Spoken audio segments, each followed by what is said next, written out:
ప్రభు పేరిట మీ అందరికీ షలోం. దేవుని కృప మీ అందరికీ తోడైనుగాక. ప్రియమైన దేవుని బిడ్డలారా, ఇవాళ మనం దేవుని వాక్యం నుంచి కొన్ని మాటలు ధ్యానం చేసుకుందాం. అదేమిటంటే దేవుని యొక్క కృప. ఈరోజు నీవు నేను సజీవంగా ఉండటానికి, ఇటువంటి ఉన్నతమైన జీవితాన్ని, ఇటువంటి ఉన్నతమైన రక్షణను పొందుకోవటానికి కారణం, దోహదపడింది ఏంటంటే దేవుని యొక్క కృప. నిజమే, ఆయన కృప లేనిదే నీవు నేను క్షణమాత్రం కూడా బ్రతకలేం. ప్రియమైన దేవుని బిడ్డలారా, ఈ లోకంలో ఉన్న ప్రతి ఒక్క మానవుడు కూడా ఆయన కృప లేనిదే జీవించలేడు. అసలు కృప అనేది ఏంటి? కృప అంటే ఏంటి? ప్రతి ఒక్కరు కృప కృప అంటూ ఉంటారు కదా. కృపకు నిర్వచనం ఏంటి అని కనుక మనం ఒకసారి ధ్యానం చేసుకున్నట్లయితే, పరిశుద్ధ గ్రంథంలో సర్వోన్నతుడైన దేవుడు మోషేను నాయకుడిగా చేసుకొని తన ప్రజలైన ఇశ్రాయేలీయుల్ని ఐగుప్తు చెర నుంచి పాలు తేనెలు ప్రవహించే దేశమునకు నడిపించేటప్పుడు మార్గ మధ్యం దాకా వాళ్ళు బాగానే వచ్చారు. ప్రియమైన దేవుని బిడ్డలారా, మార్గ మధ్యలోకి రాగానే వారికి ఆహార కొరత ఏర్పడింది. ఆహారం లేని పరిస్థితి ఒకటి నెలకొంది.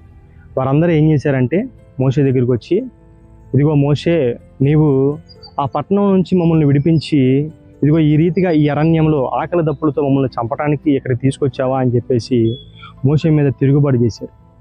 అయితే మోషే ఏం చేశాడంటే ప్రభు పాదాల దగ్గరికి వెళ్ళి విచారణ చేయగా ప్రభు ఏం చెప్పాడంటే, మోషే, నేను నీకు తోడై ఉన్నాను, నీవు భయపడిన అవసరం లేదు, నీవు భయపడనక్కర్లేదు, నీవు నీ ప్రజల దగ్గరికి వెళ్ళు, దేవదూతలు తినే ఆహారం ఏదైతే ఉంటుందో నేను వారి కొరకు సిద్ధపరిచి ఉన్నాను అని మోషేతో కొన్ని మాటలు చెప్పి పంపించాడు. అయితే మోషేకు ఇంకో మాట చెబుతూ అంటాడు, మీరు వేకుమనే లెగవాలి, మీరు వేకుమనే లెగిస్తే దేవదూతలు తినే మన్నా అనే ఆహారం మీ అందరికీ దొరుకుతుంది అని కొన్ని మాటలు చెప్పి పంపిస్తాడు. ప్రియమైన దేవుని బిడ్డలారా, అయితే దేవుడు చేసింది ఏంటంటే ఈ భూమి మీద ఫస్ట్ ఆ దేవదూతలు తినే ఆహారం, మన్నా అనే ఆహారాన్ని పంపించడానికి ముందుగా ఆయన ఏం చేసిందంటే దట్టమైన మంచును కురిపించాడు. ప్రియమైన దేవుని బిడ్డలారా, దట్టమైన మంచును కురిపించిన తరువాత దేవదూతలు తినే ఆహారమైన మన్నాను ఆ మంచు మీద కురిపించడం జరిగింది.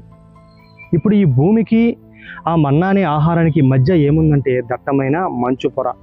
ఎందుకని దేవుడు మామూలుగానే మన్నాను కురిపించవచ్చు కదా అంటే, ఈ మన్నా నేలకు తగిలితే పాడైపోద్ది.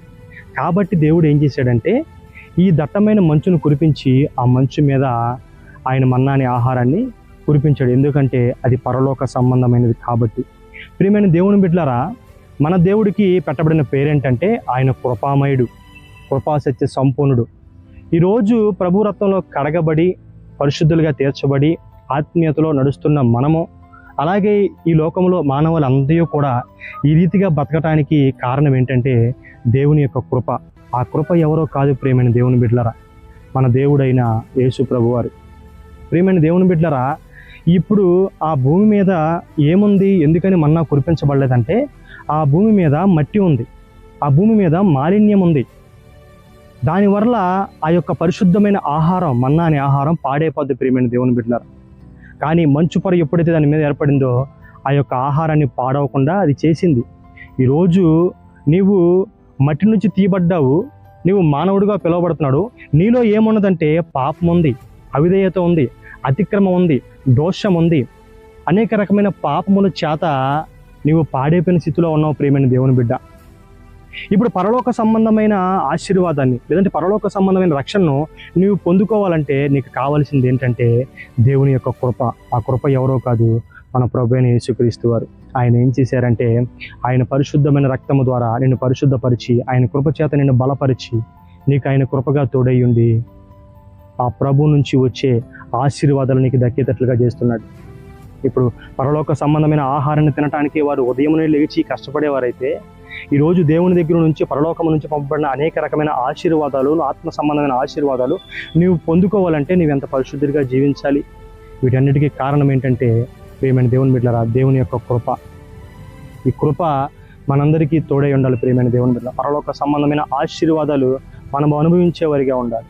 ఇటువంటి కృప మనం అందరము పొందుకునే దేవుని రాజ్యములో మనమందరము ఉందుముగాక.